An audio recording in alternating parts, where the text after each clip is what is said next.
Hey guys, I'm Anna, and today I'm going to show you how to fix ITVX app if it isn't letting you log into your ITVX account. It might be possible that you're not able to log in to the ITVX app due to a connectivity issue.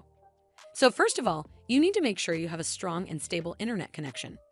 To do so, you need to do a quick test to check if your internet's working or not. Simply open up an app that runs on internet other than the ITVX app and check if it's working or not. You can also try switching from Wi-Fi to mobile data and vice versa. Doing this might help you log into your ITVX mobile app. This should fix the issue, but if it doesn't, then you need to make sure you're running the latest version of the app. Open up App Store on your device, and then tap on this search icon in the bottom right corner. Then search for the ITVX app, and if you see this update button right next to the app name, simply tap on it to make sure you're running the latest version of the app. But if you still encounter this issue, then you need to clear App Cache. Go to your device settings and then scroll all the way down to General and tap on it. Then tap on iPhone Storage. From here, search for the ITVX app and then tap on it.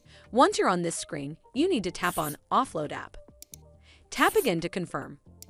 It'll take a bit for processing, and then a reinstall button will show up. Simply tap on it to reinstall the app.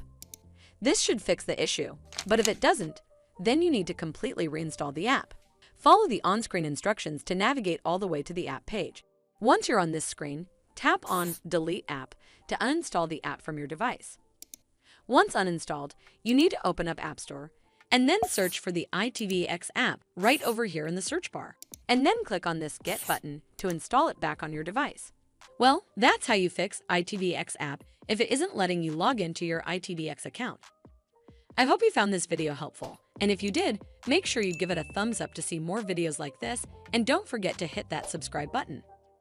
We'll see you in the next one.